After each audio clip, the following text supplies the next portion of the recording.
Olá, vestibulando. Estamos aqui mais uma vez nos aulões do professor Luiz Carlos. Sou o professor Gil, trabalhar com vocês hoje algumas questões sobre a história do Brasil. Chegamos agora à nossa reta final do vestibular da FRN. Espero com essa aula de hoje poder contribuir com algumas informações necessárias para que vocês possam acertar aí algumas questões em relação à prova do vestibular. Vejam bem, na nossa aula de hoje nós vamos trabalhar um pouco sobre a economia mineradora que se iniciou no finalzinho do século XVII, lá na região das Minas Gerais, e vai ter seu auge já no século XVIII, principalmente ali na primeira metade do século XVIII. Vejam bem, desde o início da colonização, a coroa portuguesa ela já tinha interesse em encontrar os metais preciosos aqui na sua possessão ultramarina. Só que nós sabemos que isso não foi conseguido inicialmente. Só que, após as invasões holandesas, a crise da economia açucareira ela ocorreu, por causa da concorrência do açúcar dos holandeses lá nas Antilhas. Então a coroa portuguesa estava preocupada, porque ela precisava agora de uma nova economia que fosse gerar lucros para a coroa. E é nessa perspectiva que nós temos agora o descobrimento das primeiras jazidas de ouro lá na região das Minas Gerais, com a importantíssima atuação dos bandeirantes paulistas. Veja bem, vestibulando, foram os bandeirantes paulistas que encontraram as primeiras jazidas de ouro na região das Minas Gerais. E é nessa perspectiva que nós temos agora uma transferência da economia da colônia do Nordeste para o Centro-Sul. O Nordeste, e outrora, no século XVI e XVII, foi o grande centro econômico por causa da economia açucareira, e agora nós temos essa transferência para a região Centro-Sul por causa da atividade mineradora. É importante a gente frisar que, nesse contexto da atuação dos bandeirantes, da descoberta das primeiras minas de ouro e futuramente diamante no Centro-Sul da colônia do Brasil, agora nós temos um processo migratório de portugueses que vem em direção à região das Minas Gerais com o intuito de possivelmente poder enriquecer com essa atividade extrativista.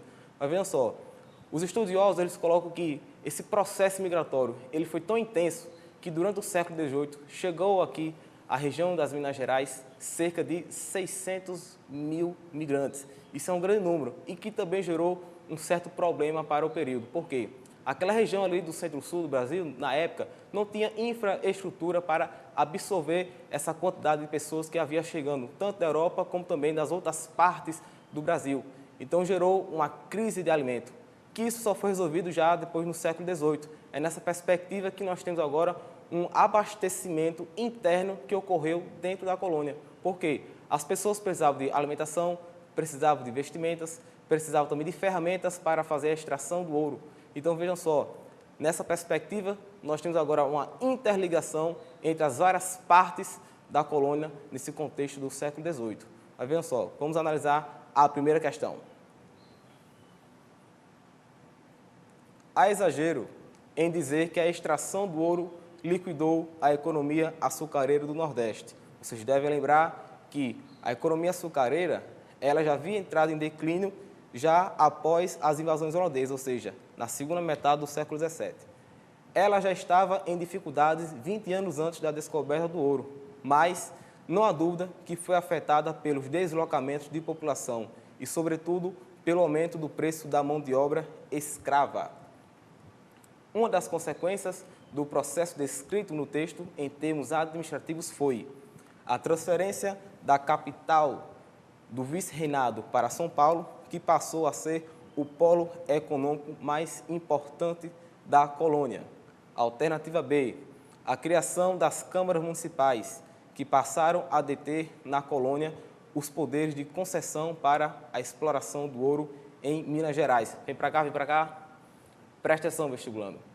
Realmente, houve uma transferência da capital, que antigamente era Salvador, mas foi para o Rio de Janeiro, isso em 1763. Então vamos entender por que a capital do Brasil passou a ser agora o Rio de Janeiro. Como nós temos a transferência do núcleo econômico do Nordeste para o Centro-Sul, era necessário que a capital do Brasil também ficasse perto desse polo econômico. E nessa perspectiva nós temos a cidade do Rio de Janeiro, por causa do seu importante porto, que fazia a entrada e a saída de escravos e também de mercadorias. Então, a alternativa A ela está eliminada porque eu estou me referindo a São Paulo e não ao Rio de Janeiro. E a B fala sobre a criação das câmaras municipais. Vocês sabem muito bem que as câmaras municipais elas foram criadas no século XVI, juntamente com o governo geral. O governo geral fazia a centralização da política na colônia, e as câmaras municipais elas têm o intuito do poder local. Então, a B também está eliminada. Vamos voltar para a questão. C. O deslocamento do eixo da vida da colônia para o Centro-Sul, especialmente para o Rio de Janeiro, por onde entravam escravos e suprimentos, e por onde saía o ouro das minas. Alternativa D. O desaparecimento do sistema de capitanias hereditárias e sua substituição na região sudeste pelas províncias. A alternativa D está errada porque as capitanias hereditárias, vocês sabem muito bem, que elas só foram extintas em 1750 com a administração do Marquês de Pombal. Então, só nos resta a alternativa C, o deslocamento do eixo da vida da colônia para o Centro-Sul, especialmente para o Rio de Janeiro, por onde entravam escravos e suprimentos e por onde saía o ouro das Minas Gerais. Vem para cá, vem para cá. O que vocês devem perceber é que na sociedade mineradora, nós temos aí uma pequena diferença em relação à sociedade açucareira.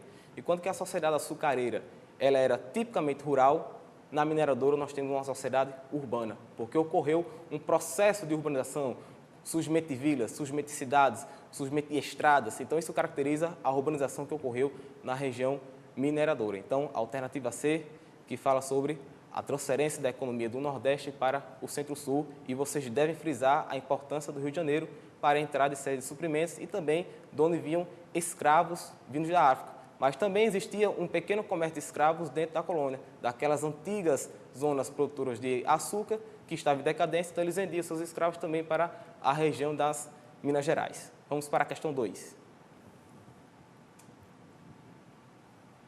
Assinale a alternativa correta sobre a exploração de metais preciosos no Brasil colonial. Alternativa A. A metrópole portuguesa permitiu o livre acesso de ordens religiosas e a construção de templos católicos na região das Minas Gerais. Vamos analisar melhor essa questão A. Vem para cá, vem para cá. Veja bem, pessoal.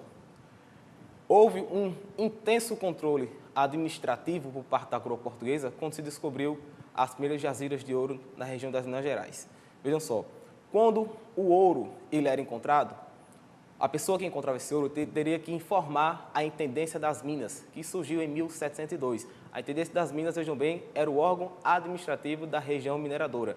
Então, quando uma pessoa informava a Intendência das Minas o descobrimento de uma lavra, essa lavra ela era dividida em datas. As datas eram lotes de terras destinados aos colonos para fazer a exploração do ouro. Só que o que acontecia? A pessoa que encontrava essa lavra, ou seja, a região onde se tinha ouro, essa pessoa ficava com 2 datas. Uma terceira data ela ficava sobre a responsabilidade da coroa portuguesa, que geralmente eles vendiam em forma de leilão. Só que tem um detalhe, o ouro que existia na região das Minas Gerais era ouro de aluvião, ou seja, aquele ouro em pó, então em pequenas pedras, e era um ouro extremamente fácil de ser contrabandeado. Esse contrabando se dava de várias formas. Se colocava ouro nos cabelos dos escravos, nas unhas dos escravos, existia também a famosa mula, existia também o santo do Pauoco. Esse santo do Pauoco era uma santa de madeira em que em seu interior estava o oco vazio em que se colocava esses ouros. Só que esse santo Pauoco ele tem essa importância porque as ordens religiosas elas têm o livre acesso na região mineradora. Então, elas não passavam pela fiscalização da Intendência das Minas. Então, é por isso que a coroa portuguesa ela vai exercer uma certa restrição à circulação de padres dentro da região mineradora, porque eles sabiam que os padres faziam também o contrabando do ouro extraído aqui no Brasil. Vamos voltar para a questão. Alternativa B. A busca pelo ouro intensificou a substituição do trabalho escravo pelo trabalho livre e provocou a diminuição do preço do escravo africano no Brasil. Justamente foi o contrário. A mão de obra predominante da atividade mineradora foi a escrava. E devido a isso, esse escravo teve um aumento do seu preço. E é importante a gente frisar que a distribuição das datas, ou seja, os lotes destinados à extração do ouro, ele era feito pela quantidade de escravos. Dava-se prioridade aos colonos que tinham a quantidade de 12 escravos. Eles recebiam as suas datas para fazer a exploração do ouro. Alternativa C. A arrecadação de tributos possibilitou à coroa portuguesa reduzir a entrada de escravos na colônia e a investir na lavoura açucareira no Nordeste brasileiro. Essa questão está errada, porque realmente houve, assim, uma arrecadação de impostos, que a gente vai ver futuramente, mas isso não inibiu a entrada de escravos na colônia e tampouco houve também esse investimento na zona produtora de açúcar. Porque se existia já a extração de ouro, os olhos da coroa portuguesa não estavam assim 100% voltados para a atividade açucareira. Agora, a gente deve lembrar que, mesmo com a extração do ouro, a atividade açucareira ela ainda continuou no Nordeste. Os novos estudos colocam que houve épocas em que a produção açucareira, concomitante com o ouro, ela dava mais lucros à coroa portuguesa do que o próprio ouro. Vamos analisar a alternativa D. A exploração de diamantes democratizou aos setores pobres da população colonial o acesso às riquezas e diminuiu a importação de escravos africanos em Portugal. A alternativa é: as atividades mineradoras promoveram uma grande migração de Portugal para o Brasil e intensificaram o recolhimento de tributos por parte da coroa portuguesa. A alternativa correta é a E. Vem para cá, vem para cá. Vejam só, pessoal. Eu já falei sobre a administração, que era a intendência das minas. Falei sobre a distribuição das terras, que eram as datas, ou seja, os lotes destinados aos colonos para fazer a exploração do ouro. Agora também existia uma forte tributação na região das Minas Gerais. Um dos principais impostos que existiam era o quinto. O quinto correspondia a 20% do ouro encontrado destinados para a coroa portuguesa. Só que tem um detalhe. Eu disse para vocês que o contrabando de ouro ele era muito fácil, porque ele era um ouro em pó, então existiam várias formas de fazer esse contrabando. Então, para inibir o contrabando do ouro aqui no Brasil, a coroa portuguesa criou as casas de fundição. Nas casas de fundição, o colono deveria levar o ouro para lá, esse ouro era transformado em barra, retirava-se o quinto, ou seja, os 20% destinados à coroa portuguesa, e colocava-se o selo real.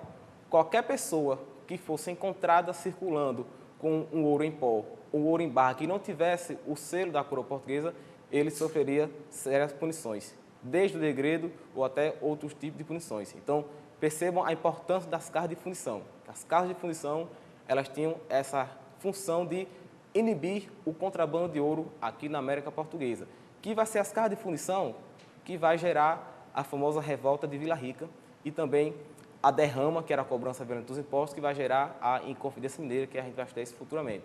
Então, vejam só, além do quinto, existia também a captação.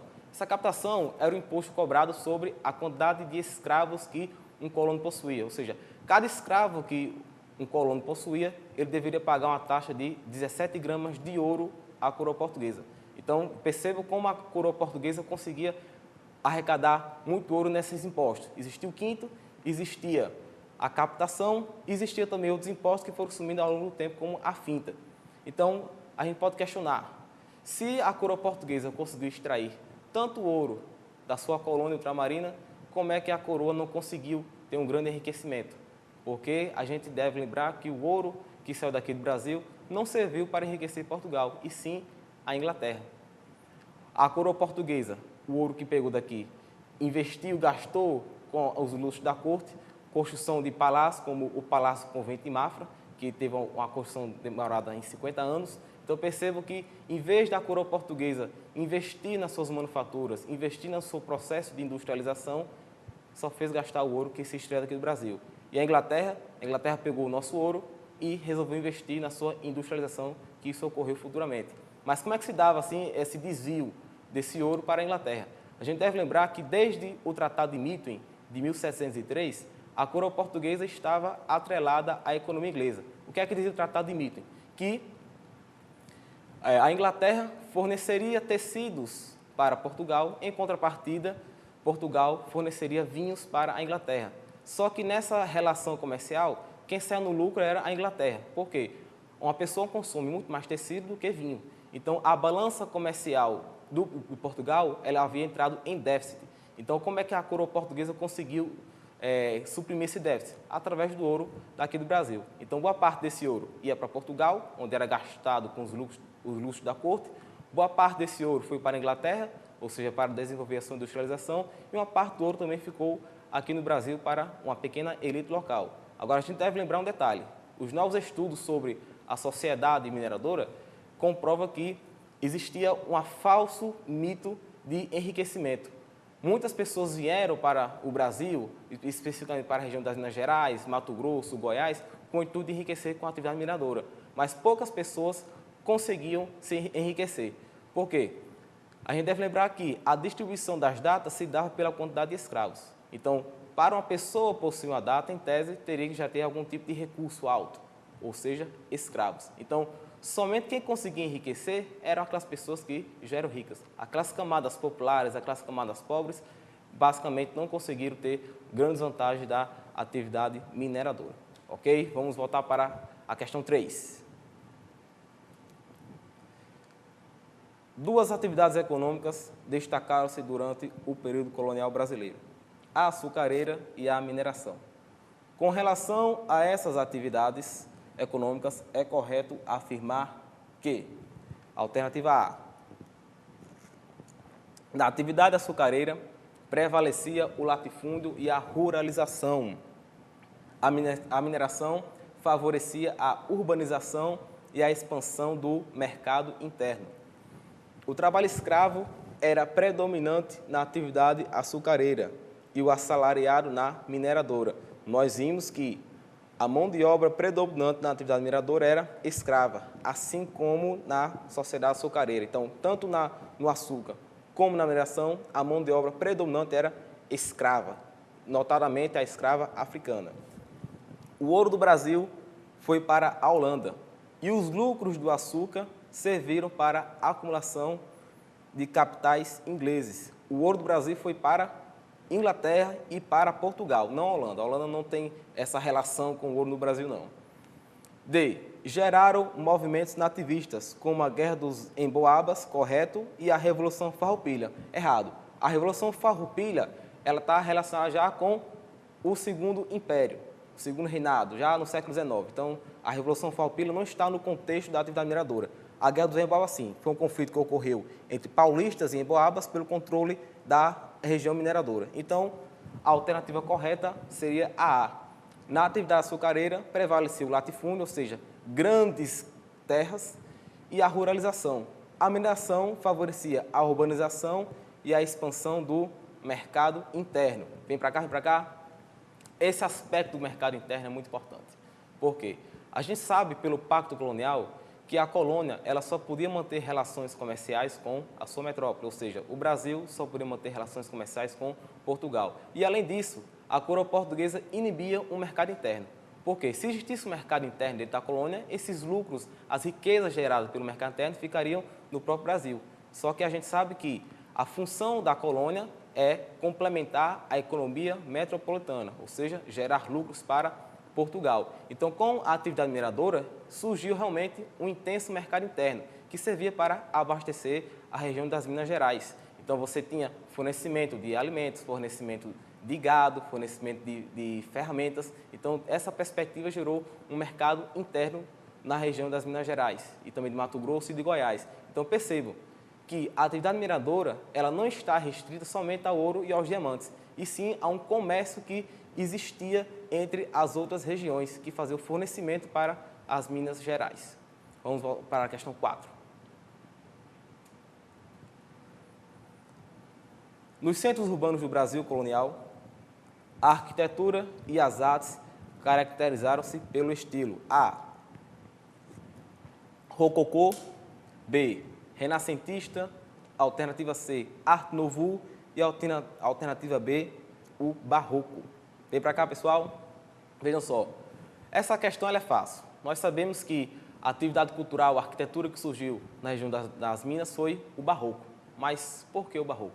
O Barroco foi a arquitetura oficial da Igreja Católica. A gente deve lembrar que o Barroco tinha essa função de ostentar o poder e a riqueza da Igreja Católica em contradição ao protestantismo. A gente deve lembrar que desde o século XVI, que as ideias protestantes já estavam circulando na Europa e também já estavam circulando na América. Então a Igreja Católica, para conter o avanço das ideias protestantes, utilizou de vários recursos para poder inibir.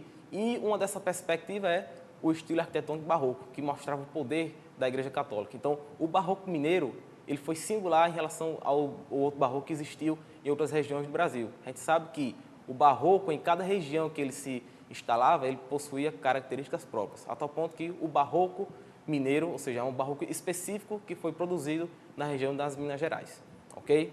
Vamos voltar para o esquema.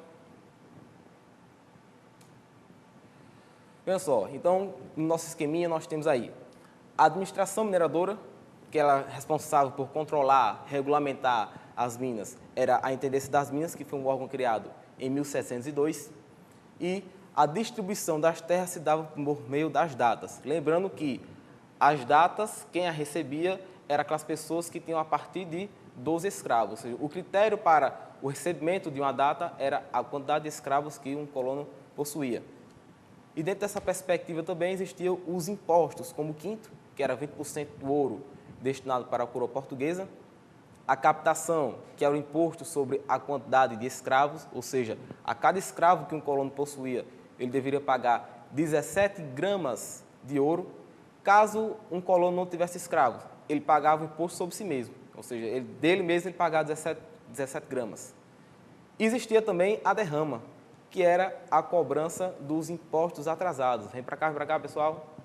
Vejam só, a derrama, na verdade, ela começou a ser estabelecida já com a crise da atividade mineradora, ou seja, a partir de 1750 futuramente. Por quê? A coroa portuguesa, além do quinto da captação, ela decretou que os colonos deveriam pagar uma quantidade de 100 arrobas anuais para a coroa portuguesa. Na prática, 100 arrobas equivale a 1.500 quilos de ouro. Só que com a crise da atividade mineradora, esses colonos eles não estavam mais conseguindo atingir essa cota de 1.500 quilos de ouro. Então, a coroa portuguesa aplicava a derrama, ou seja, a cobrança dos impostos atrasados, até atingir a quantia de 1.500. Então, se uma pessoa não tivesse ouro, confiscava-se os bens que essa pessoa possuía. Então, vai ser a derrama que vai gerar a Inconfidência Mineira de 1789. Então, pessoal, nós encerramos por aqui. Desejo a vocês sucesso na prova do vestibular. Tenham calma e até a próxima, se Deus quiser.